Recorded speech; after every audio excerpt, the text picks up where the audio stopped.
vamos a empezar por platicar algunas cosas acerca de cierto tipo de problemas que de alguna manera justifican que, pues que hablemos de funciones de varias variables, ¿no? Es decir, lo que les quiero platicar de manera muy breve son como algunas situaciones, algún tipo de problemas que justifican que pues, se tengan que abordar problemas en los que las funciones pues, ya no son como las que estábamos acostumbrados en cálculo 1, cálculo 2, que son funciones de los reales en los reales, ¿no? Entonces, pues hay problemas, situaciones a los que nos podemos enfrentar pues, en que las funciones ya no son de ese tipo. Entonces, voy a presentar algunos casos como estos. Y bueno, son algunos ejemplos. Y bueno, uno muy sencillo que seguramente pues, muchos han escuchado, es como si estamos en una habitación, ¿no? Y tenemos un dispositivo que nos permite saber la temperatura que hay en esa habitación, en cada punto de esa habitación, ¿no? Entonces, hablando de esa función de temperatura, pues es una función, ¿no? Tenemos una habitación y tenemos una función que nos dice en cada punto P cuál es la temperatura. Entonces, ¿como de qué tipo de función estamos hablando? Es decir, ¿cómo tendría que ser esa función? Y bueno, pues sabemos que si establecemos un sistema coordenado, ¿no? En alguna de las esquinas de la habitación, todo punto en la habitación se puede representar por una terna de números, ¿no? Es decir, ponemos un sistema coordenado y ahí está, ¿no? Perfecto. La terna XYZ representa la posición, ¿verdad? Una posición dentro de la habitación y T de XYZ representaría la temperatura en la posición XYZ, ¿verdad?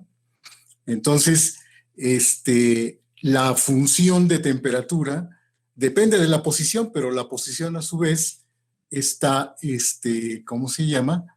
Representada por, por una terna de números, ¿no, Gregorio? Entonces, esa función en realidad pues ahora va a depender pues, de las variables con las que determinamos a la posición, ¿verdad?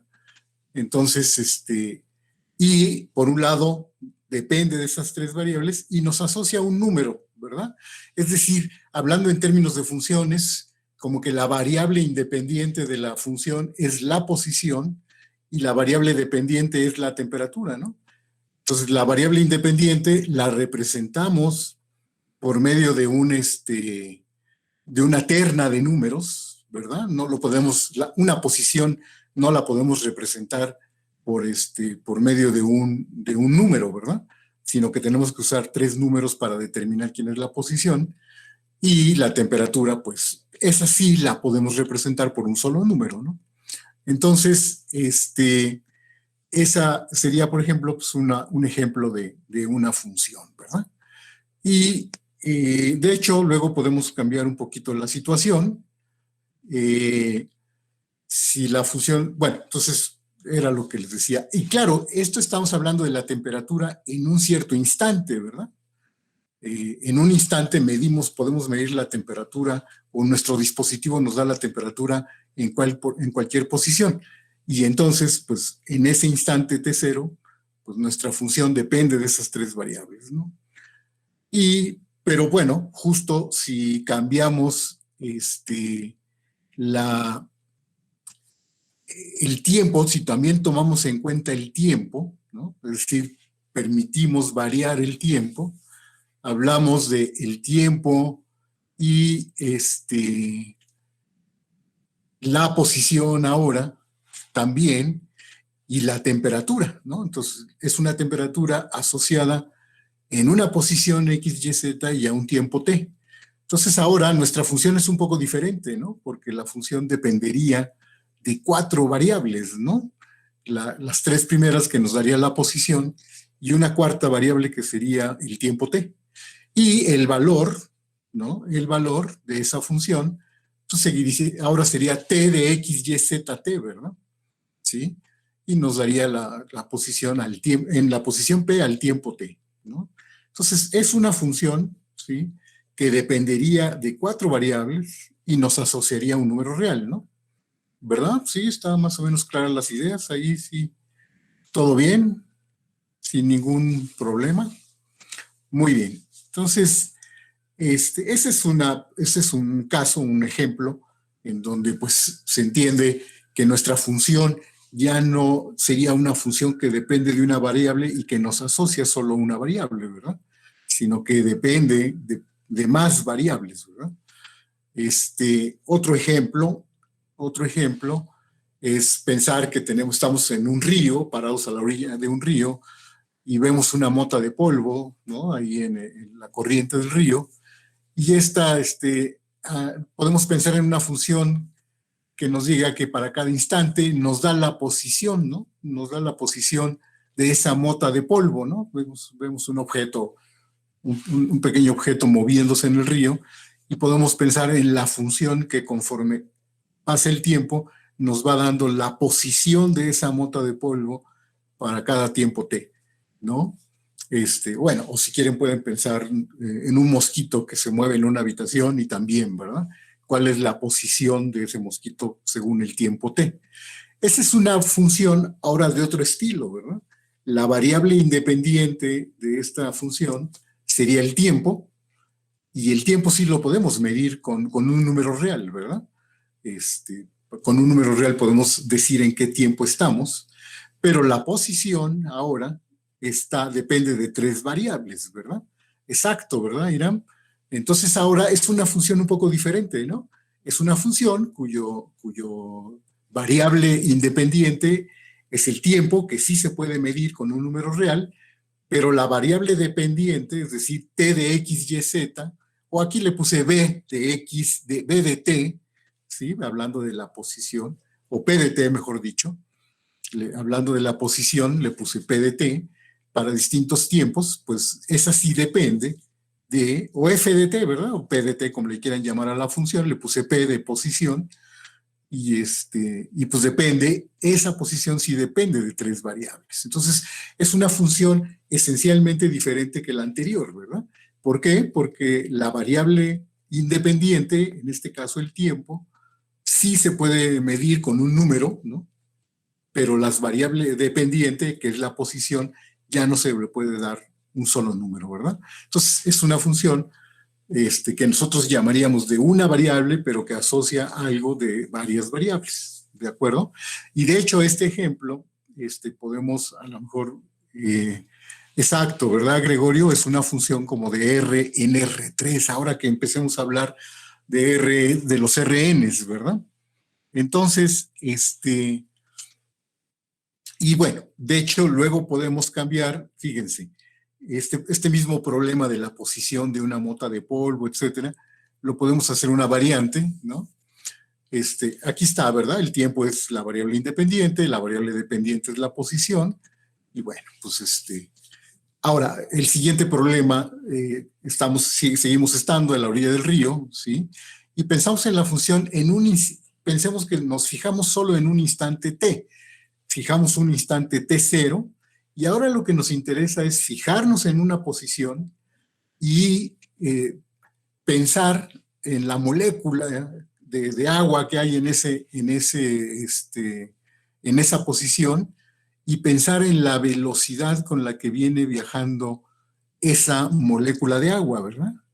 Entonces, ahora es un poco diferente, es decir, el tiempo ya no lo variamos, fijamos el tiempo, y ahora decimos, en cada posición P, quiero pensar, o quiero pensar en la función que a esa posición P me asigna la velocidad con la que está viajando la molécula de agua que está en esa posición P en ese instante T0.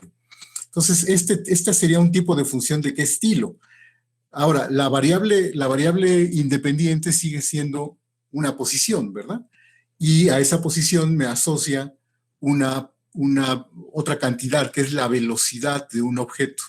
Que las velocidades, ya casi todos a estas alturas sabemos que las velocidades para objetos que se mueven en el plano o en el espacio, pues esas ya no se dejan medir por medio de un número, ¿verdad? La velocidad cuando un objeto se mueve en el plano, en el espacio, esas ya se miden por otro tipo de cosas, ¿no? Pensamos a las velocidades como una flecha, ¿no? Entonces, pues bueno, ahí la función ya sería de diferente estilo. Aquí, Irán, pues digamos que estoy pensando todo en un tiempo t0 fijo, entonces eso no es una variable, t0 está fijo, entonces realmente lo que está variando son las posiciones, ¿verdad? Sí, y, y me asocia otro objeto, otra cosa que es una velocidad, y que esas velocidades también se representan, pues no por un solo número, sino en todo caso por parejas de números o ternas de números, ¿verdad? Efectivamente, ¿no? La velocidad, cuando hablamos de velocidad en el plano o en el espacio, ¿sí? Exacto, ¿verdad? Pueden ser dos o tres variables, ¿no? Entonces, este ya sería un ejemplo en el que exacto, Silgi, ¿verdad? Pareciera que ya es una función en donde la variable de independiente es la posición, que depende de tres, que la podemos expresar con tres números, y le asocia la variable dependiente es la velocidad, y que la velocidad también le asociaría, o se representa por medio de tres números, ¿verdad? ¿Sí? Entonces, sería como una función de R3 en R3, ¿verdad? De tres variables que se asocia con tres variables. Es decir, ya en este ejemplo, tanto la variable independiente como la variable dependiente de la función que estamos pensando ya no se miden por un número real, ¿verdad? Ninguna de las dos variables, ni la independiente ni la dependiente. Entonces, esa ya sería como una función de las que pues, después más adelante vamos a llamar de R3 en R3, ¿verdad? De hecho, fíjense, este problemita, un poco como lo decía Irán, si dejamos que el tiempo se mueva también, es decir, pensamos en diferentes tiempos, en una posición P, ¿cuál es la velocidad? Esa función, entonces a la variable independiente le estamos agregando un elemento más, que sería el tiempo, ¿no? Y entonces ahora, la función sería una función que dependería de cuatro variables, ¿no? Porque con una medimos la posición y con la cuarta medimos el tiempo y nos asocia la velocidad, ¿verdad? En esa posición al tiempo t, que era un poco como lo había puesto Irán al principio, ¿verdad? Si dejamos mover el tiempo, es decir, si el tiempo también es una variable, entonces nuestra función cambia, ¿verdad? Ahora sería una función, como han estado poniendo, de R4 en R3, ¿verdad? Sí, efectivamente, Eric. Entonces, pues ya son varias variables en la variable independiente y varias variables en la variable dependiente, ¿no? Entonces, estos son los problemas clásicos, y bueno, vamos a déjenme presentarles otro problemita. Aquí está una ilustración de que al tiempo, en la posición P, todo en un cierto tiempo fijo T0, pues represento la velocidad, ¿no? Entonces, este es el caso en que sería de R3 en R3. Y después, si muevo el tiempo, ¿verdad? Tengo la posición y el tiempo y sigo asociando una velocidad, ¿no? Entonces, esa ya sería como una función de R4 en R3, ¿no? De las que llamaríamos de R4 en R3. Y bueno, déjenme presentar, bueno, esto es lo que he estado diciendo hasta ahorita, ¿verdad? De R4 en R3. Y bueno, nada más para terminar con los ejemplos, no todos los problemas o no todas las situaciones tienen que ver con velocidades, tiempo, posiciones. Les quiero hablar de un problemita interesante, que es el siguiente, miren. Si ustedes están trabajando en un laboratorio, ¿no? Y resulta que están haciendo un experimento y bueno, tienen una cierta variable X que se mide por un número real. En este caso sí vamos a suponer que la variable X sí la podemos medir con un número X y a esa variable X le asociamos, ¿sí? otro valor Y, ¿de acuerdo? Entonces vamos a suponer que tanto X como Y se miden por un número real, ¿no? Pero bueno, como están haciendo un experimento, para diferentes valores de X obtienen diferentes valores de Y. Entonces tienen una serie de resultados, ¿no? Toman K valores para la variable X y entonces obtienen K valores para la variable Y, ¿no? Y entonces, bueno, pues, obtienen sus parejas de resultados, ¿verdad? Sí, la pareja X1, Y1, hasta XK, YK. Y bueno, pues ustedes saben que esas parejas se pueden graficar, ¿no? Entonces podemos hacer una grafiquita de esas parejas. Y bueno, muchas veces lo que se trata es de decir cómo se comporta el fenómeno que estamos midiendo, que estamos observando, y a lo mejor queremos decir, pues se comporta como si fuera una recta, ¿no? A lo mejor hay una recta que es el que se ajusta mejor a mis datos. Creo que los estudiantes de física saben con más precisión como de qué les estoy hablando, ¿no? Exacto, a sacar la cuchara, ¿no? Pero cómo le hacen para encontrar esa recta? ¿Cuál es esa recta? De hecho, fíjense que es un problema como de varias variables, ¿no? Sí, yo sé que ya tienen todas las herramientas, pero ¿qué hacen esas herramientas? ¿Qué es lo que usan? ¿Qué problemas resuelven? ¿No? Exacto, regresión lineal, ajuste lineal, todos estos nombres que me están diciendo, ¿no? Mínimos cuadrados, etcétera. Pero ¿qué es lo que hay detrás? Fíjense que lo que hay detrás es un problema donde hay una función de varias variables, o al menos en este caso, cuando se trata de una recta, se trata de una función de dos variables. Porque bueno, ustedes saben que las rectas, ¿sí? Las rectas, pues cuando ustedes quieren saber la ecuación de una recta, la ecuación de esa recta depende básicamente de dos cosas, ¿no, chicos? Depende de su pendiente, en efecto, ¿verdad?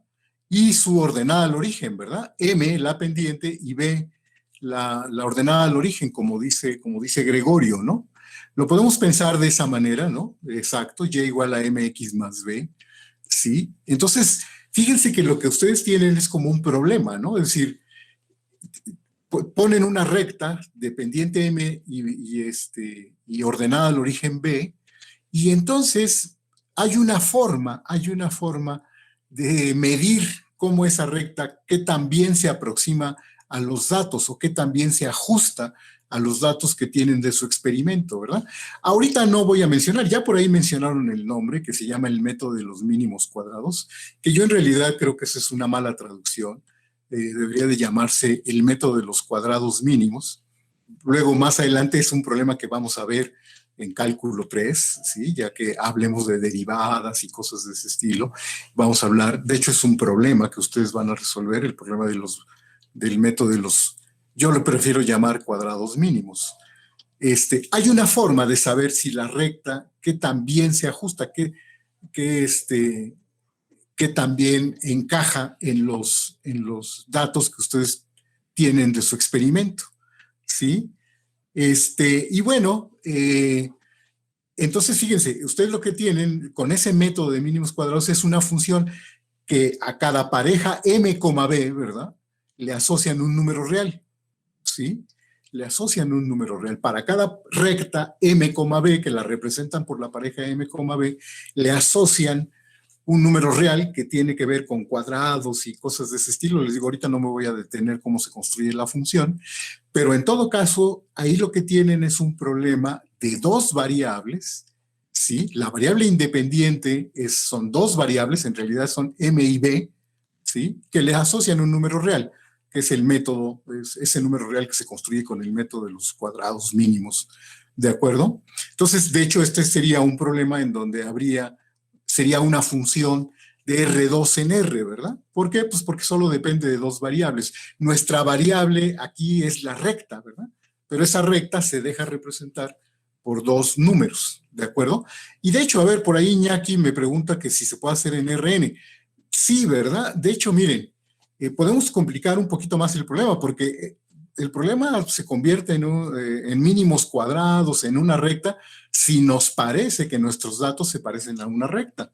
Pero ¿qué tal si nuestros datos, aquí está todo el problema de las rectas, ¿no? Pero el ejemplo no termina aquí, como digo acá, ¿verdad? ¿Cómo sería la función que tenemos que considerar si nuestros datos no encajan en una recta, sino encajan en una parábola? ¿Qué tipo de problema? Entonces, ¿cómo puedo representar este problema? Entonces, bueno, pues ahora como que lo que hay que ver es cómo se representan las parábolas, ¿verdad? Exacto, ¿verdad, Eric? ¿Cuántas variables determinan una parábola? Que en realidad, en lugar de hablar de parábolas, voy a hablar de funciones polinomiales, ¿verdad? Sí, exacto, ¿verdad, Gregorio? Mejor en lugar, de hecho la recta también la puedo pensar como un polinomio, ¿no? La recta en realidad la puedo pensar como la gráfica de un polinomio de grado 1, ¿no? Uh-huh. Entonces, exacto, ¿verdad? De hecho, si mis datos no se parecen a una recta, sino se parecen a algo más curvo, como una parábola, pues entonces lo que puedo pensar no es en ajustar una recta, sino en ajustar una función de ese estilo, ¿verdad? A0, A1, A2, ¿verdad? Sí, exacto. Las variables serían los coeficientes de la ecuación de la parábola, la ecuación general de la parábola, o la ecuación general de un polinomio de segundo grado, ¿no? ¿Verdad? Entonces, si yo quisiera resolver el problema de cuál es la mejor parábola que se ajusta, pues entonces ahora lo que tendría sería un problema que depende de tres variables y que me asocia a un número real, ¿verdad? Un número real que es ese número o esa función que con un número me permite calcular que también se ajusta esa parábola a mis datos, ¿verdad? Que les digo, esa tiene que ver con que si saco ciertas distancias y cuadrados mínimos, etcétera, etcétera, ¿verdad? Pero en este caso, entonces mi problema sería un problema en donde la función que estoy con la que estaría trabajando, la variable independiente sería como una parábola, pero esa parábola se representa por tres números, ¿verdad? ¿Sí? Entonces sería como una función de R3 en R, ¿no es cierto? ¿Sí? Sí, claro, esto ya es otro tipo de problema, ¿no, Joel? Ya no estamos hablando de posiciones ni cosas de ese estilo. Y de hecho, si me permite, pues puedo generalizar el problema, ¿no? Porque qué tal si mis datos no se ajustan a una parábola, a la gráfica de un polinomio de grado 2, sino pienso o sospecho que mis datos se ajustan a la gráfica de un polinomio de grado 3, ¿verdad? Sí. También después eso lo podemos hacer en el plano, también se puede pensar en ese problema, ¿verdad, Eric? Pero bueno, ahorita pensemos que ahí cambiaría un poquito el problema que planteé, ¿verdad? Uh-huh. Sí. Bueno, ya con las exponenciales se pone un poquito más difícil, ¿no, Iñaki? Porque la función exponencial, pues una función exponencial, pues a lo mejor sí puedo hacer que dependa de ciertos parámetros que ajuste, ¿verdad? Sí, ¿verdad? Puedo ponerle un coeficiente a la función y luego con polinomios de Taylor, sí, ¿verdad, Bruno? En realidad eso es lo que estoy planteando, ¿no? Cómo es ajustar ciertos datos, ¿sí? A un polinomio, ¿no? O cómo ajustar un polinomio a ciertos datos, mejor dicho, ¿no? Entonces, pero entonces, por ejemplo, si es un polinomio de grado 4 el que quiero ajustar a mis datos, ¿sí? Bueno, pues eso depende del número de datos que tengas, ¿no, Julio? Esto es mucho mejor en la medida de que uno tenga muchos datos, ¿verdad? Pero fíjate que este problema no depende del número de datos que tengas. En realidad es el número, el tipo de función que quieres ajustar a tus datos, ¿verdad? Sí.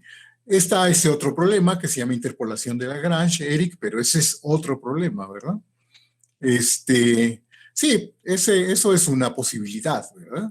Eh, pero ustedes saben que cuando ustedes tienen, por ejemplo, datos en un laboratorio en física, pues no usan la interpolación de Lagrange porque con dos datos es una recta, pero con tres datos ya no se vale, ya no es una recta, ¿verdad?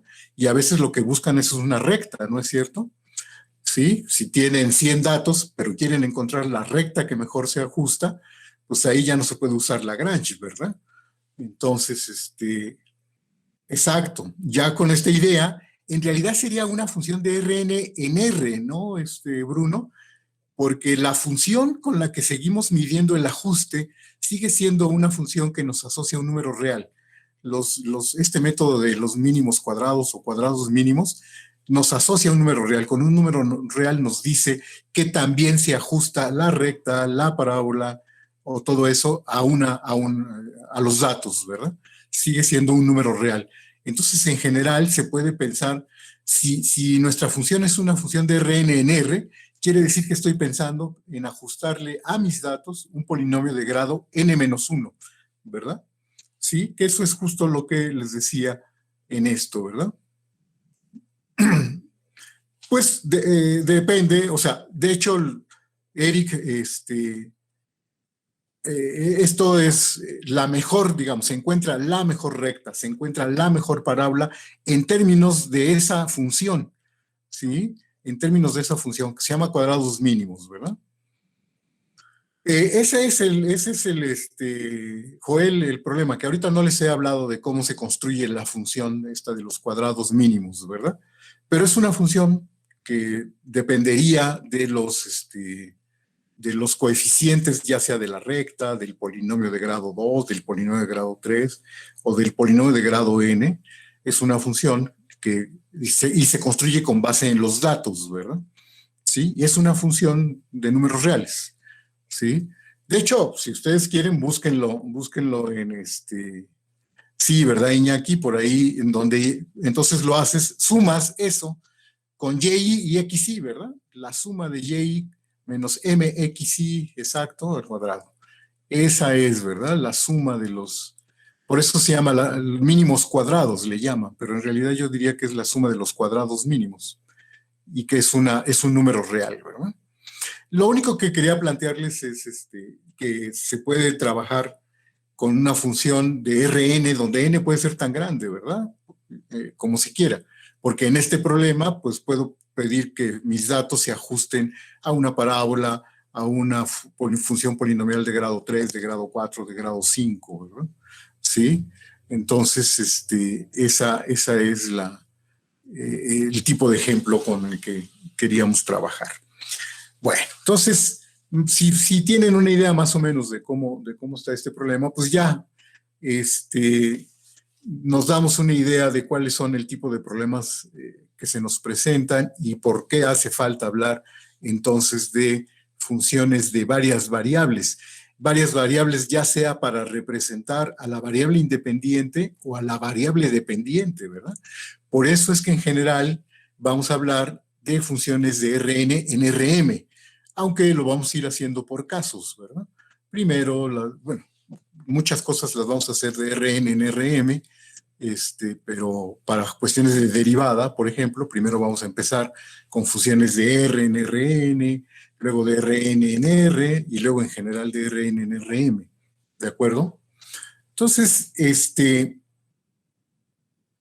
digo, el problema se puede llevar tan largo como tan grande como se quiera, ¿no? Entonces, el problema, o sea, todos estos ejemplos a lo que me llevan es que ya están hablando de Rn con mucha libertad, ¿verdad? Pero, ¿quién es Rn? ¿Sí? ¿Cómo llegamos a Rn? Miren, en realidad lo que hay de fondo aquí, el concepto que hay de fondo, es un concepto que a lo mejor algunos ya vieron, es el concepto de espacio vectorial, ¿verdad? Sí, todas estas cosas que hemos hablado, las posiciones, el conjunto de las posiciones o el conjunto de los polinomios, por ejemplo, en realidad no son más que ejemplos de algo que se conoce de manera más general como espacios vectoriales, ¿verdad? No sé si algunos ya en sus cursos de geometría analítica, tal vez algunos ya les hablaron de lo que es un espacio vectorial, ¿verdad?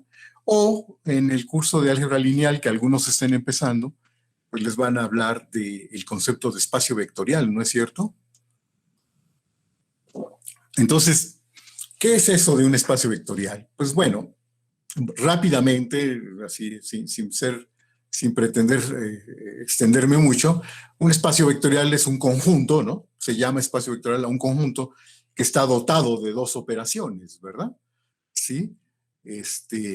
Una operación de suma, ¿sí? Los elementos de ese conjunto se pueden sumar y cumplen una serie de reglas, ¿sí? Y un producto, pero no es un producto entre elementos del espacio, sino un producto por escalares, como se suele decir, ¿verdad? Se le llama un producto escalar.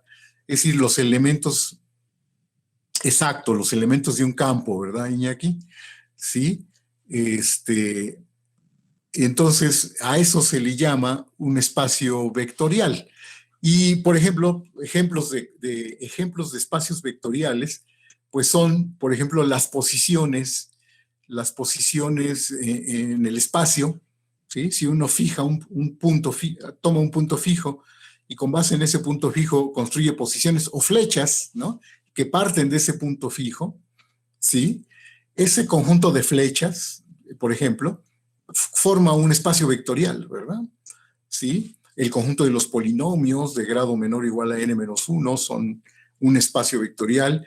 Todos estos son espacios vectoriales sobre los reales, porque se puede hablar de multiplicar una flecha, se puede multiplicar por un número real, un polinomio se puede multiplicar por un número real y nos da otro polinomio, la flecha se puede multiplicar por un número real y nos da otra flecha, ¿verdad?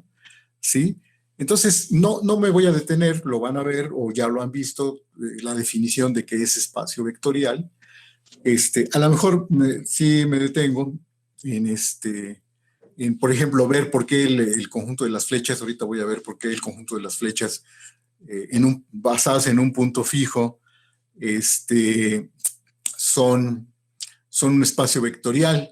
Y sí, Iñaki, el conjunto de las funciones continuas en un intervalo de los reales también forman un espacio vectorial, aunque fíjate que la diferencia es una cosa que se llama la dimensión del espacio vectorial, ¿verdad? Sí, todos, el espacio de las flechas en R2 o en R3, o el espacio vectorial de los polinomios de grado menor o igual que n-1, menor o igual que n, todos ellos son espacios vectoriales de dimensión finita, se les llama, ¿verdad? Ahorita voy a decir por qué se les llama de dimensión finita, porque están finitamente generados, efectivamente, ¿sí? Pero a ver, lo que quiero que quede claro es que las funciones con las que vamos a estar trabajando son funciones que en realidad están definidas en un espacio vectorial de dimensión finita, ¿sí? Y van a caer o sea, su variable independiente pertenece a un espacio vectorial de dimensión finita y su variable dependiente también va a dar a otro espacio vectorial de dimensión finita. Todo lo que el cálculo que vamos a hacer es básicamente, se trata de eso, de funciones entre espacios vectoriales de dimensión finita, ¿sí? Entonces, nada más para aclarar un poquito qué es eso de la dimensión finita, ¿verdad? Sí, pues depende de una cosa que se llama la base de un espacio vectorial, ¿verdad? Cuando decimos que un subconjunto de elementos de un espacio vectorial es una base de ese espacio vectorial. Bueno, pues cuando cualquier otro elemento se puede expresar de manera única como una combinación lineal de los elementos de la base, ¿verdad? Seguramente algunos ya han escuchado de eso, no sé si hay, casi la mayoría ha escuchado de este concepto de base de un espacio vectorial. Bruno, sí, en espacios vectoriales de dimensión infinita. Híjole, sí, esos se llaman espacios, se me fue el nombre ahorita, pero en análisis, ¿verdad? En análisis se ven espacios de Hilbert, ¿verdad? Espacios de Banach, espacios de Hilbert, que son importantísimos, que son ejemplos de espacios de dimensión infinita, y que ahí también se puede hacer cálculo, ¿verdad? Pero eso ya se le llama análisis, ¿verdad? Entonces, y sí, Eric, efectivamente, No, nada más dimensión infinita, Daniel, nada de transfinitos. Y sí, todos los espacios vectoriales de dimensión finita, de la misma dimensión, en el fondo son iguales, ¿verdad? Entonces, eh, pero bueno, nosotros vamos a trabajar en espacios de dimensión finita. Variedades es, digamos, Iñaki me pregunta sobre variedades, eso va como en otra dirección. Es como trabajar en, en espacios que no son como los RNs, ¿verdad? Pero que localmente se parecen a los RNs. Las variedades son un poco eso, ¿verdad? No son exactamente los RNs, sino que son cosas que se parecen localmente a los RNs. Entonces, pero eso ya se llama topología diferencial, ¿no? Pero bueno, no se me desbalaguen y déjenme decirles que nosotros nos vamos a quedar en espacios vectoriales de dimensión finita sobre los números reales, ¿verdad? Sobre los números reales. Entonces, y bueno, como un poco como decía Eric, este concepto de base, ¿sí? Este concepto de base justo es la manera en la que se asocia a cada espacio vectorial, se le puede asociar con Rn, ¿verdad? ¿Sí? Esta es la forma en que todo espacio vectorial se le asocia con este conjunto que le llamamos Rn, que bueno, ahorita vamos a decir con todo cuidado que es Rn, ¿verdad?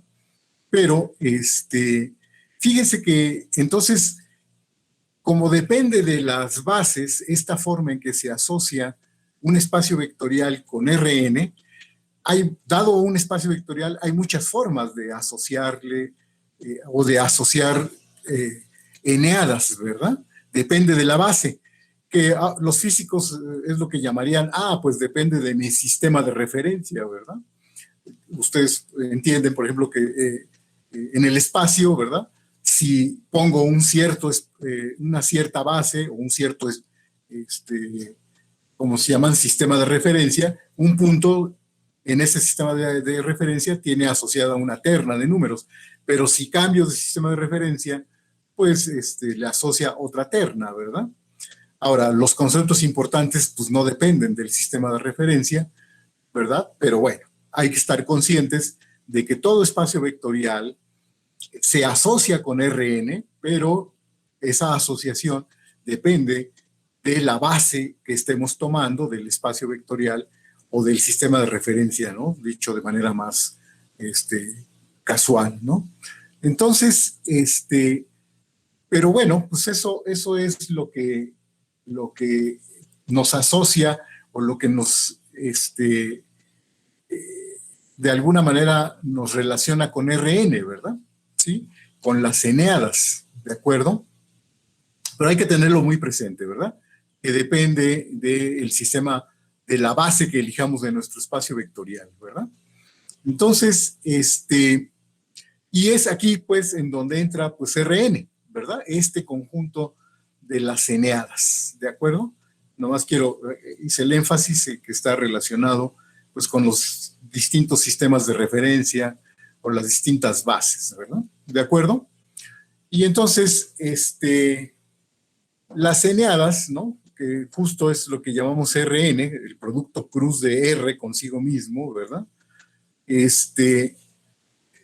Esta forma en que tenemos de asociar a un espacio vectorial, asociarlo con Rn, es por la razón por la que terminan nuestras funciones con las que vamos a trabajar, terminan siendo funciones de Rn en Rm, ¿verdad? ¿Sí? Porque pues, es una manera de representar a los espacios vectoriales, ¿verdad? A través de Rn. Y por eso nos vamos a restringir o vamos a hablar de funciones en general de Rn en Rm, ¿verdad?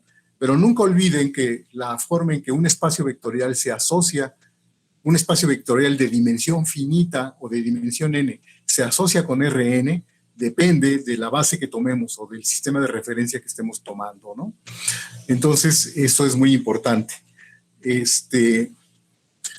Por eso vamos a estudiar ahora, no vamos a estudiar espacios vectoriales en abstracto, eso lo van a hacer en álgebra lineal, sino que vamos a estudiar Rn en particular, ¿verdad? Sí, el espacio de las eneadas, ¿de acuerdo? Entonces, por eso nos vamos a concentrar en este conjunto y pues vamos a hablar primero de la estructura algebraica de Rn, ¿no? Sí, definimos Rn, de hecho, por sí mismo Rn también va a ser un espacio vectorial de dimensión n, ¿verdad?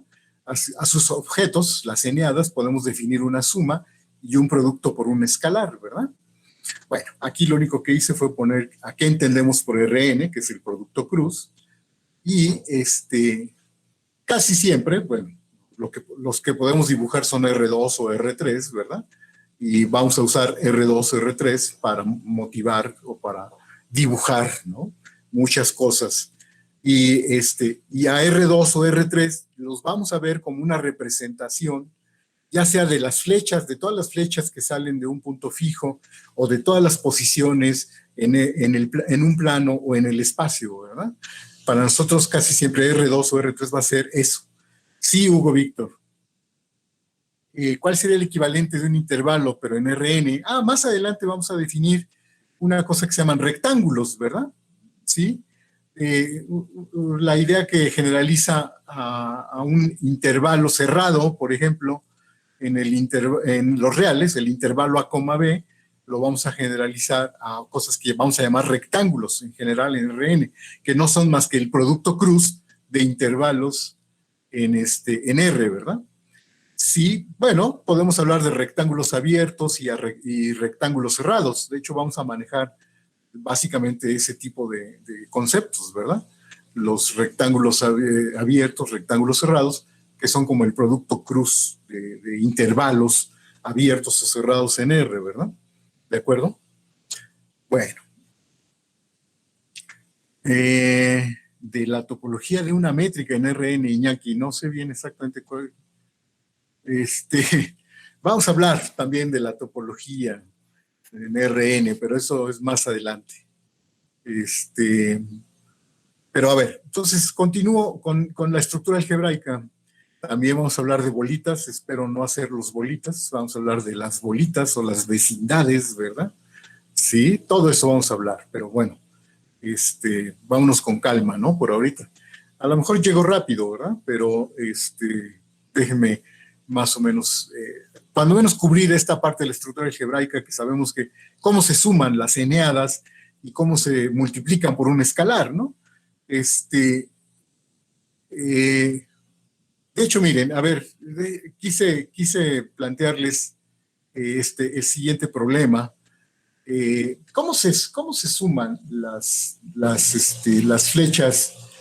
¿Cómo se suman dos flechas en Rn?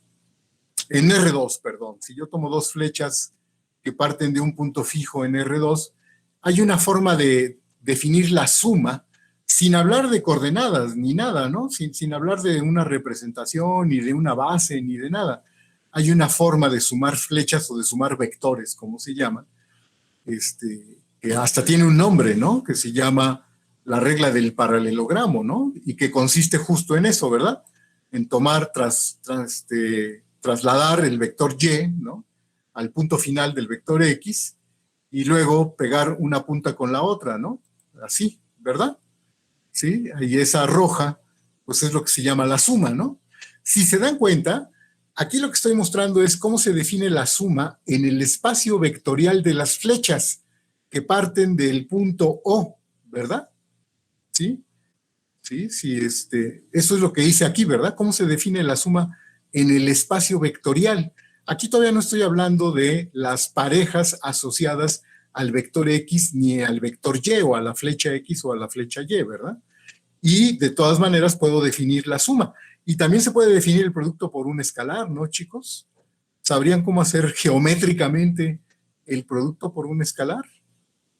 ¿Cómo se hace geométricamente? Bueno, pues vamos a ver cómo se hace geométricamente de la siguiente manera, ¿no? Pegar muchas veces. Pues sí, Silgi, pero digamos, ¿cuánto sería raíz de 2 por el vector X? ¿Cuántas veces lo pego si lo quiero multiplicar por raíz de 2? ¿Sí?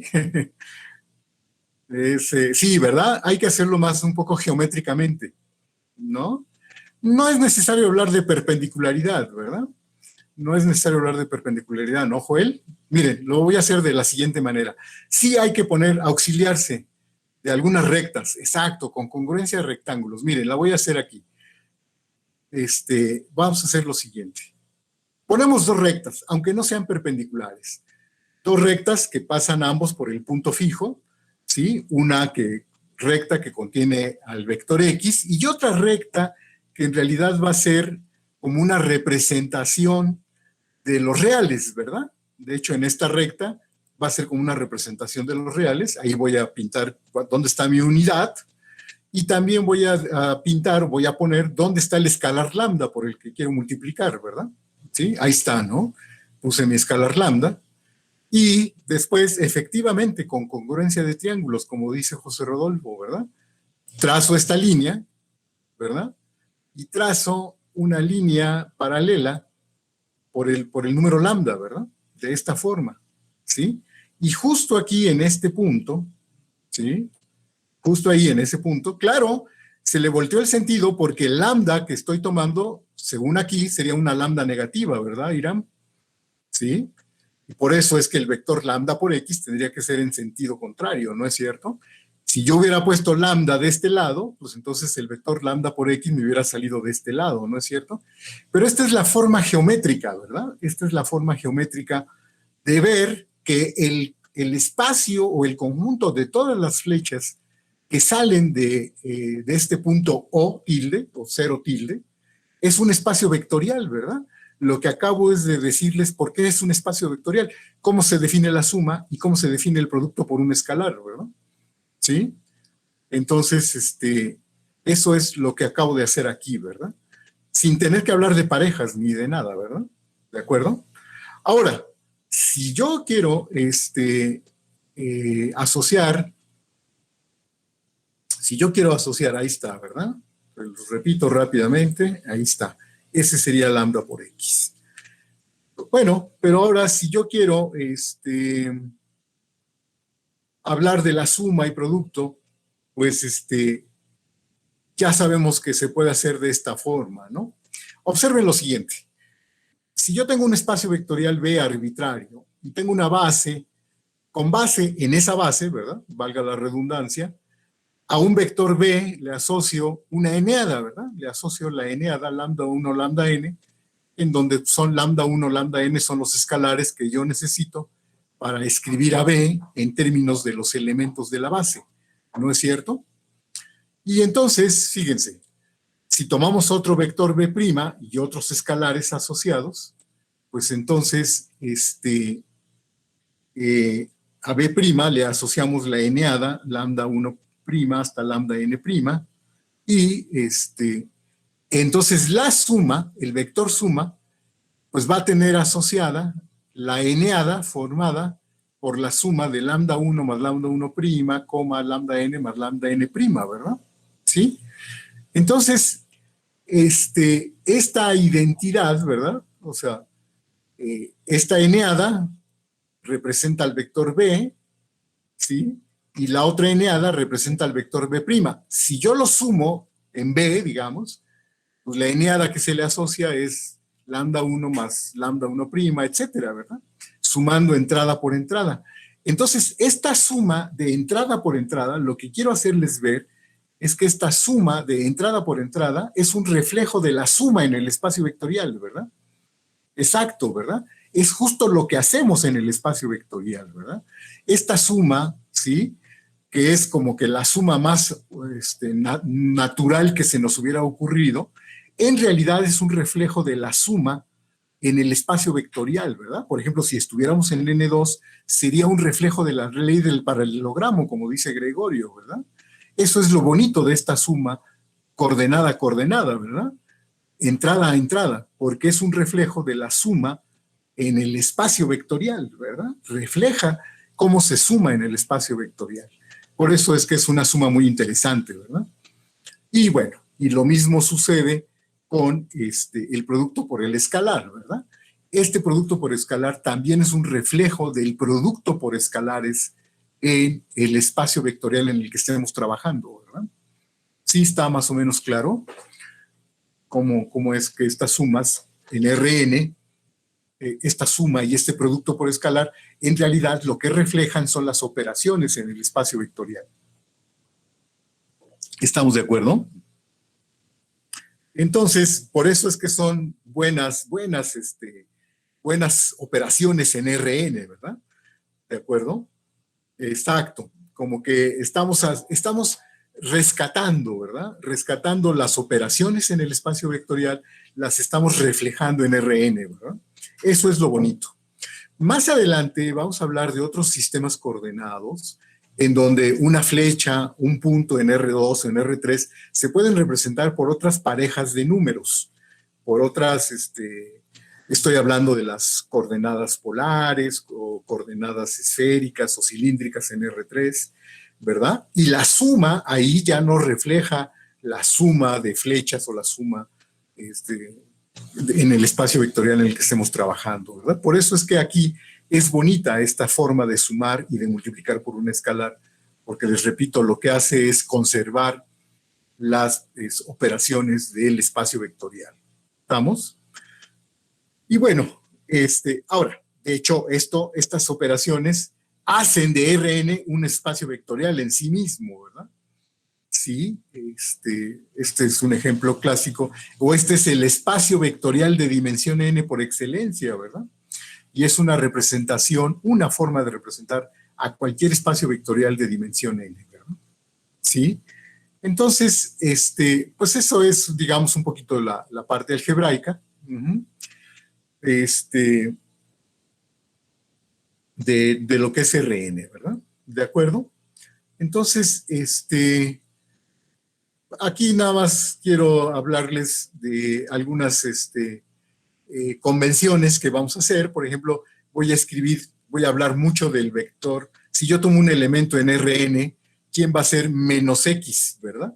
Ah, bueno, pues menos x, en términos de eneadas, ¿verdad? Si x está representado por x1 hasta xn, menos x, pues va a ser el que tiene coordenadas menos x1 hasta menos xn, ¿verdad? Se le llama, de hecho es el inverso aditivo, tiene una serie de propiedades algebraicas interesantes, ¿verdad? Sí, y de hecho con esta notación podemos, con mucha frecuencia voy a hablar de el vector x menos el vector y, ¿verdad? Sí, hablando de eneadas, ¿verdad? Sí, son muchas propiedades que se heredan de R, ¿verdad? La suma cumple muchas de las propiedades que cumple la suma de los números reales, ¿verdad? Tiene un inverso aditivo, hay un neutro aditivo, etcétera, ¿verdad? La operación suma en un espacio vectorial pues cumple muchas de las propiedades que satisface la suma de los números reales, ¿verdad? Y bueno, con esto pues podemos hablar de resta de números reales, ¿verdad? En realidad, como en los números reales, más que una resta es una suma encubierta, ¿no? Pero bueno, la vamos a introducir porque con mucha frecuencia voy a hablar de x menos y, ¿verdad? Sí, y que no es más que esta suma, ¿verdad? Es sumar x con el vector menos y, ¿de acuerdo? Y de hecho, geométricamente también se puede construir, ¿verdad? Es muy importante saber geométricamente. Otra vez, si x y y son dos flechas, ¿no? Que parten de un punto fijo O, ¿quién es geométricamente x menos y? Pues seguramente muchos lo saben, ¿verdad? Pero bueno, con base en la suma, se construye el vector menos y, que es justo tomar el contrario, ¿sí? Y luego sumarlo, que ya vimos cómo se suma, ¿sí?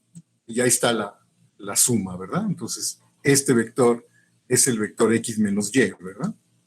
¿De acuerdo? Entonces, esa es la manera de construir la suma, esa es una forma. Otra forma será de la siguiente manera, miren, también geométricamente lo puedo, simplemente como me dice por ahí Hiram, ¿no? Es unir estos y pues bueno, pues este es el vector x menos y, ¿verdad? ¿De acuerdo? Geométricamente ese es el vector x menos y. ¿De acuerdo? ¿Sí? Y esta es la otra operación, otra de las operaciones con las que vamos a trabajar. Y bueno, con eso terminamos la parte algebraica y pues no sé cómo se sientan, si sienten que podemos seguir avanzando o lo podemos dejar aquí. A ver, quisiera que me dijeran. ¿Todo bien? ¿Sí? No. Julia, quisiera que Julia me dijera algo. Si es que Julia sigue con nosotros.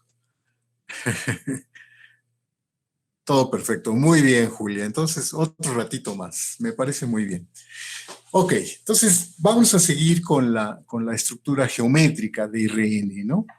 Vamos a ver que a RN también se le puede dar estructura geométrica y que claro que se la vamos a dar pues un poco a partir de la estructura geométrica de R2 o de R3, ¿no? Sí. Pues la idea es que sea como una hora y media, porque creo que después de hora y media, si de manera presencial era cansado, creo que de manera virtual puede ser también más cansado. Entonces, en unos minutos les pregunto si ya se pusieron borrosos, ¿no? Si ya se están poniendo borrosos. Es que como ya no los puedo ver a todos, pues no sé si se están poniendo borrosos. Este, pero bueno, en unos minutos vemos. Déjenme avanzar nomás un poquito con la parte geométrica y, y les pregunto, ¿no? Bueno, entonces, hacer geometría en RN, pues les digo, depende mucho de la geometría que sabemos hacer en R2 o en R3 y vamos a tratar de trasladarla, ¿verdad? Transferir los aspectos geométricos de R2 y R3, los vamos a tratar de transferir a RN. Entonces, en este caso, ¿verdad? De hecho, pues ya vamos a empezar a hablar de sistemas coordenados, en donde lo que se hace es tomar dos rectas perpendiculares, que en realidad lo que hacemos es fijar dos vectores, ¿no? Dos vectores perpendiculares, y esa va a ser la base, ¿no? Si estamos hablando de las flechas, pues es como tomar dos flechas perpendiculares y que además las dos tengan longitud 1, ¿no? Y eso es lo que nos va a empezar a permitir hablar de geometría. Entonces, bueno, en RN, los sistemas coordenados cartesianos, ¿verdad? Que se le llaman, justo, ¿sí? Se les llaman cartesianos y que a esa base, a ese tipo de bases se les llaman bases ortonormales, ¿verdad? Cuando menos en R2 o en R3, efectivamente. Se les llaman bases ortonormales, en donde si estoy en R2 o en R3, si los vectores que forman la base son vectores perpendiculares y de longitud 1, se dice que se tiene una base ortonormal, ¿verdad? Sí. Entonces, de hecho, fíjense, aquí ya estamos empezando a hablar de algo muy interesante, tanto del concepto de longitud como del concepto de perpendicularidad, ¿verdad? Sí, y entonces, ¿cómo se traslada eso? Es decir, ¿podemos extender esos conceptos a todo RN? Bueno, pues vamos a empezar a ver cómo se ven en R2 o en R3, y en base a eso, pues trataremos de trasladarlos a RN, ¿verdad? De generalizarlos a RN. Y bueno, pues ¿cuál es el concepto de perpendicularidad que conocemos en R2 más famoso? Pues es, ¿cómo se expresa la perpendicularidad en R2? Pues se expresa a través de un teorema, ¿verdad? El teorema de Pitágoras, ¿no es cierto? Ese es el teorema eh, o el concepto, pues, que refleja el concepto de la idea de perpendicularidad, ¿no es cierto? Entonces,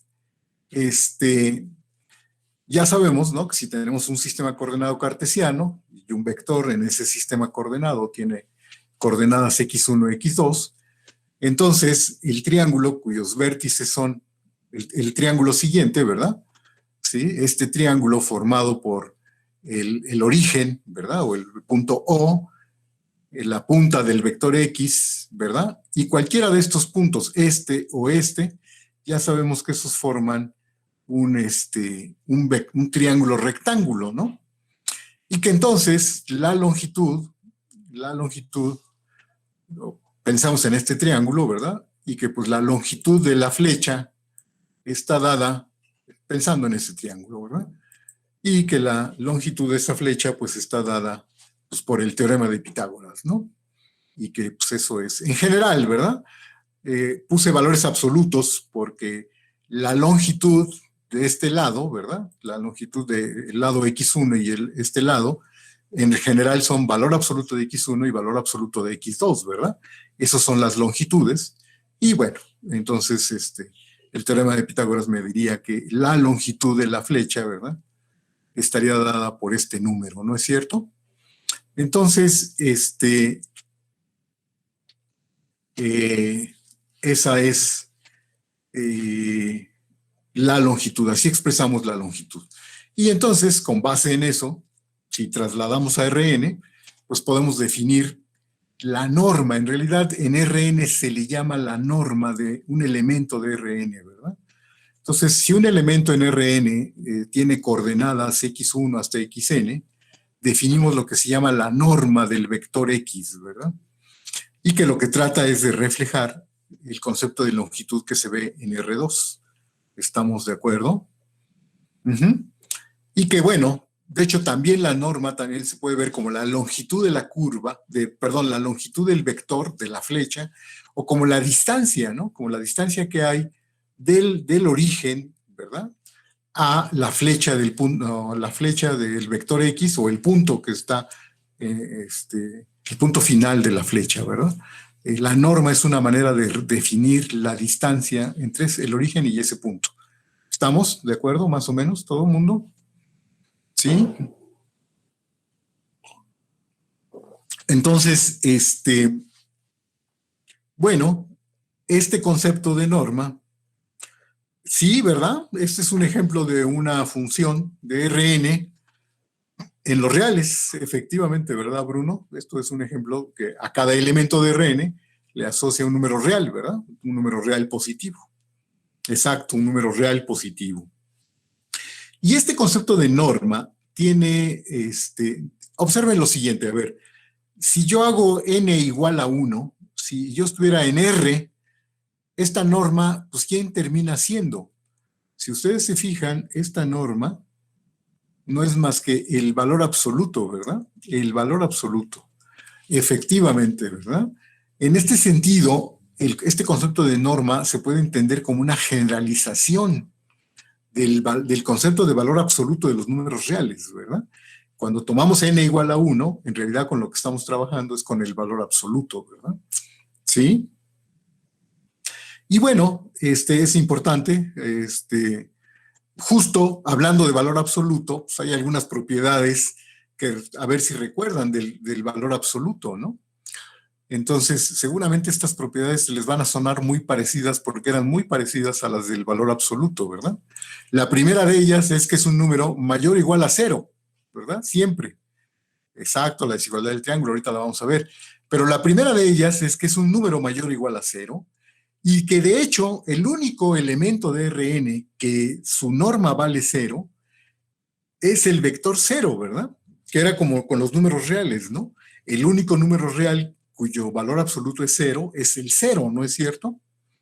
Entonces, esta es una propiedad muy, muy parecida, es la equivalente a la del valor absoluto. ¿Cuál es la otra? Pues la otra es que el valor absoluto de lambda por x, ¿verdad? ¿Sí? Es decir, este es lo que relaciona a la norma con la operación de multiplicar por un escalar. Y pues lo que dice es que los escalares salen de la norma en valor absoluto. Si ustedes se acuerdan, si estuviéramos en R, pues es aquella propiedad que decía que el valor absoluto del producto de dos números era el producto de los valores absolutos, ¿verdad? ¿Sí? Esta propiedad, este inciso 2, lo que dice es que en el caso real es la generalización de aquello de que el valor absoluto de un producto es el producto de los valores absolutos, ¿verdad? Y finalmente, la otra muy importante es cómo se relaciona la norma con la suma, ¿verdad?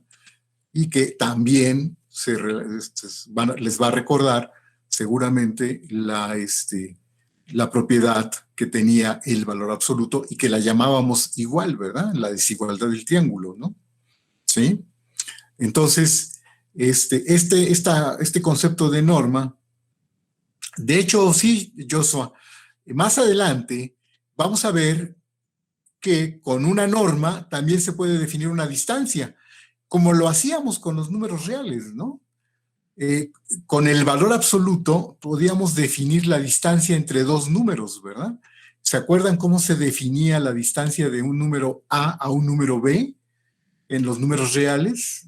¿Cómo decíamos que medíamos la distancia? ¿A qué era igual? A ver, alguien que me diga cómo se medía la distancia entre dos números reales. Exacto, ¿verdad? Era el valor absoluto, ¿no? Bueno, y entonces ahora, ¿cómo definirían la distancia entre un vector X y un vector Y? Pues seguramente me van a decir muy fácilmente, ¿no? Sí. ¿Cómo definirían ahora la distancia? Pues efectivamente, ¿no? Como la norma del vector X menos el vector Y, ¿verdad? Sí, pero bueno, primero, bueno, ya definimos la norma y bueno, pues hay que probar las propiedades de la norma, ¿no? Sí. Entonces, pues ¿cómo se prueban? Bueno, las dos primeras son muy sencillas, ¿no, chicos? Las dos primeras son muy sencillas porque, dado que la norma se define de esa manera, es muy fácil probar que este número es cero, sí, solo sí, todos los números son cero, y también cómo sacar el escalar, ¿verdad? Esas se las vamos a dejar a ustedes para que hagan la prueba a ustedes. Y la desigualdad del triángulo, ¿por qué la norma del vector x más y es menor o igual que la norma de x más la norma de y? Eso sí requiere un poquito más de trabajo, ¿verdad? Y va a requerir que desarrollemos otro concepto. Esa no va a ser tan sencilla. En el caso real, recuerden que la desigualdad del triángulo se podía probar más o menos fácilmente, creo. ¿Ustedes recuerdan cómo se hacía la prueba de la desigualdad del triángulo para los números reales? Una forma era por casos, ¿verdad, Gregorio? Aunque también se podía hacer sin casos. Era muy elevando al cuadrado, efectivamente, ¿verdad? Sí, con el cuadrado, exacto.